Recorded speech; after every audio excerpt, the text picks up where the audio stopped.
पांचवा अध्याय देवताओं द्वारा देवी की स्तुति। चंद्रमुंड के मुख से अंबिका के रूप की प्रशंसा सुनकर शुंभ का उनके पास दूत भेजना और दूत का निराश लौटना। ओम इस उत्तर चरित्र के रुद्र ऋषि हैं, महासरस्वती देवता हैं, अनुष्टुप छंदा है, भीमा शक्ति हैं और भ्रामरी बीज है, सूर्य तत्व है और सामवेद स्वरूपा है। महासरस्वती की प्रसन्नता के लिए उत्तर प्रदेश के पाठ में इसका विनियोग किया जाता है, जो अपने कर कमलों में घंटा, शूल, शंख चक्र, मूसल चक्र, धनुष और बाण धारण करती हैं। शरद ऋतु के शोभा संपन्न चंद्रमा के समान जिनकी मनोहर कांति है, जो तीनों लोकों की आधारभूता और शुंभ आदि दैत्यों का नाश करने वाली तथा गौरी के शरीर से जिनका प्रगटाय हुआ है, उन महासरस्वती देवी का मैं निरंतर भजन करती हूँ। ऋषि कहते हैं, पूर्व काल में शुंभ और निशुंभ तथा नामक असुरों ने अपने बल के घमंड में आकर सचपति इंद्र के जहाज से तीनों लोकों का राज्य और यज्ञ भाग छीन लिया। वही दोनों सूर्य, चंद्रमा, कुबेर, व्यम और वरुण के अधिकार का उपयोग करने लगे। वायु और अग्नि का कार्य भी वही करने लगे। उन दोनों ने सब देवताओं को अपमानित, राज्यभ्रष्ट, पराजित तथा अधिकारहीन करके स्वर्ग से निकाल दिया। उन दोनों महान असुरों से तिरस्कृत देवताओं ने अपराजिता देवी का स्मरण किया और सोचा, जगदम्बा ने हम लोगों को वर दिया था कि आपत्ति काल में स्मरण करने पर मैं तुम्हारे सब आपत्तियों का नाश कर दूंगी। यह विचार कर देवता गिरिराज हिमालय पर गए और वहाँ भगवती विष्णु माया की स्तुति करने लगे। देवता बोले, देवी को नमस्कार है, महादेवी शिवा को सर्वदा नमस्कार है, प्रकृति और भद्रा को नमस्कार है। हम लोग नियम पूर्वक जगदम्बा को नमस्कार करते हैं। रौद्रा को नमस्कार है, नित्या गौरी एवं धात्री को नमस्कार है, ज्योतिष्णामयी चंद्ररूपिणी एवं सुख स्वरूपा देवी को सत प्रणाम है।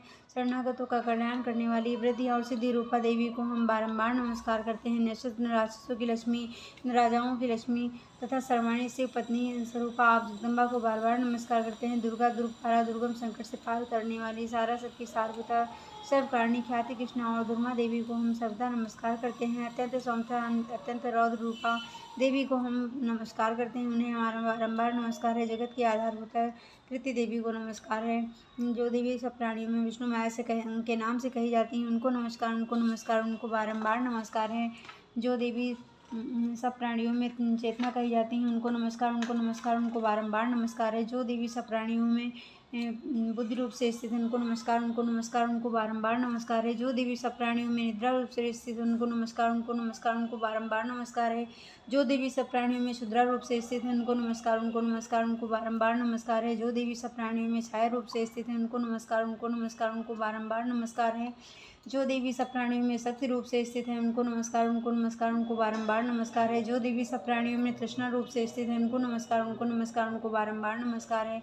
जो देवी सब प्राणियों में शांति क्षमा रूप से स्थित है, उनको नमस्कार, उनको नमस्कार, उनको बारंबार नमस्कार है। जो देवी सब प्राणियों में स्थिति रूप से जात रूप से स्थित है, उनको नमस्कार, उनको नमस्कार, उनको बारंबार नमस्कार है। जो देवी सब प्राणियों में लज्जा रूप से स्थित है, उनको नमस्कार, उनको नमस्कार, उनको बारंबार नमस्कार है। जो देवी सब प्राणियों में शांति रूप से स्थित है, उनको नमस्कार, उनको नमस्कार, उनको बारंबार नमस्कार है। जो देवी सब प्राणियों में श्रद्धा रूप से स्थित है, उनको नमस्कार, उनको नमस्कार, उनको बारंबार नमस्कार है। जो देवी सब प्राणियों में कांति रूप से स्थित है, उनको नमस्कार, उनको नमस्कार, उनको बारंबार नमस्कार है।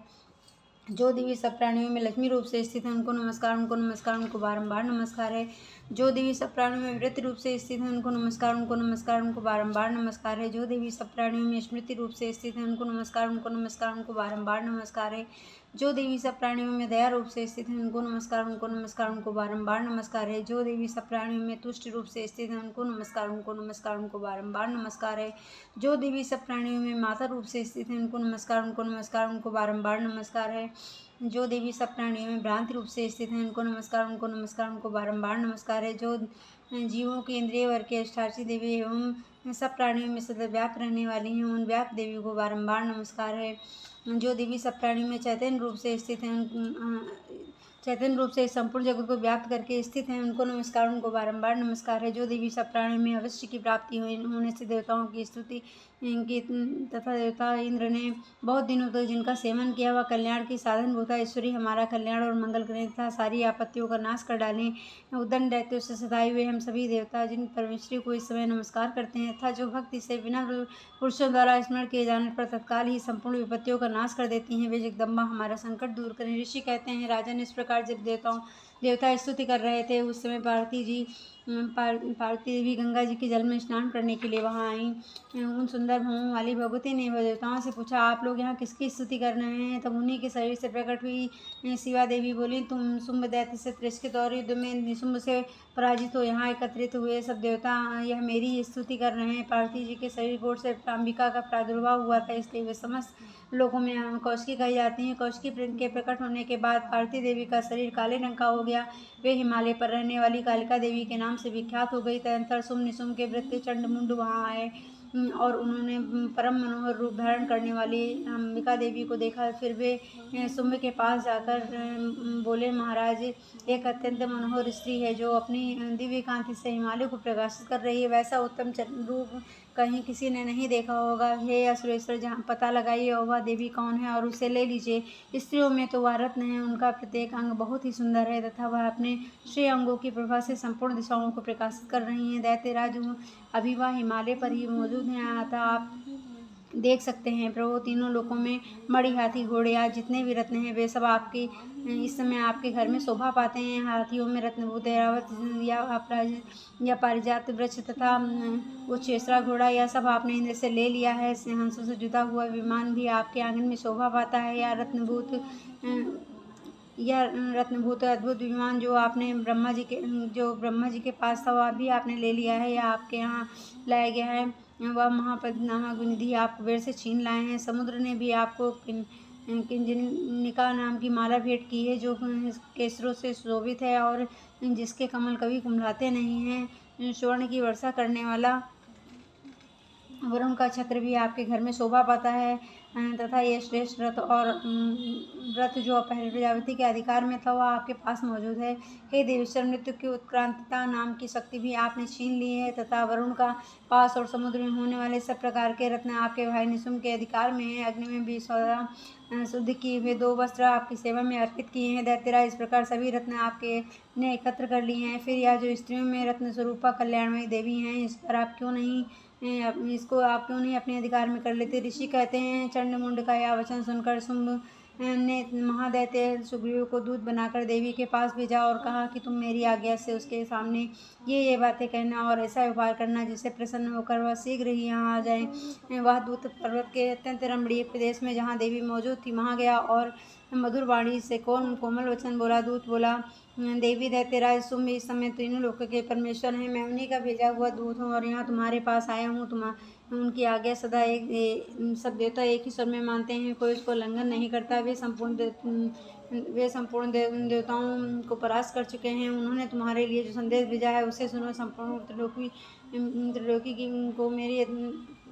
त्रिलोकी मेरे अधिकार में है। देवता भी मेरी आज्ञा के अधीन चलते हैं। संपूर्ण यज्ञों के भोगों को मैं ही पृथक पृथक भोगता हूँ। तीनों लोकों में जितने श्रेष्ठ रत्न हैं वे सब मेरे ही अधिकार में है। देवराज इंद्र का ऐरावत हाथी जो हाथियों में रत्न के समान है मैंने छीन लिया है। क्षीर सागर का मंथन करने से जो अत्यंत उच्चेश्वर नामक प्रकट हुआ है उसे देवताओं ने मेरे पैरों पर पड़कर समर्पित किया है। हे सुंदरी, इसके सिवा और भी जितने रत्नभूत पदार्थ देवताओं, गंधर्वों और नागों के पास थे वह सब मेरे हो गए हैं। देवी, हम लोग तुम्हें संसार की स्त्रियों में रत्न मानते हैं, अतः तुम हमारे पास आ जाओ, क्योंकि रत्नों का उपभोग करने वाले हम ही हैं। चंचल कटाक्षों वाली सुंदरी, तुम मेरे या मेरे भाई महापराक्रमी निशुंभ की सेवा में आ जाओ, क्योंकि तुम रत्न स्वरूपा हो। मेरा वरण करने से तुम्हें अपने महान ऐश्वर्य की प्राप्ति होगी।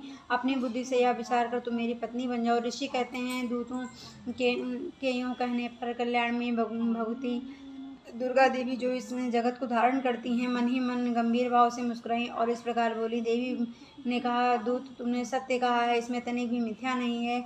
सुमित तीनों लोगों का स्वामी और मुस्लिम भी उसी के समान पराक्रमी है, किंतु इस विषय में मैंने जो पहले प्रतिज्ञा कर ली उसे मिथ्या कैसे कर दूं?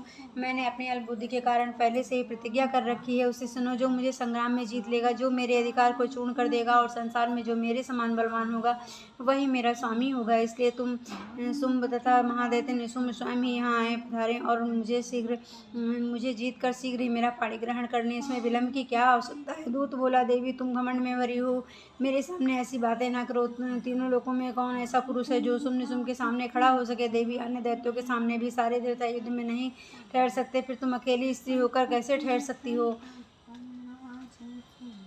जिन सुम आदि दैत्यों के सामने इंद्र आदि सब देवता भी युद्ध में खड़े नहीं हुए, उनके सामने तुम स्त्री होकर कैसे जाओगी? इसलिए तुम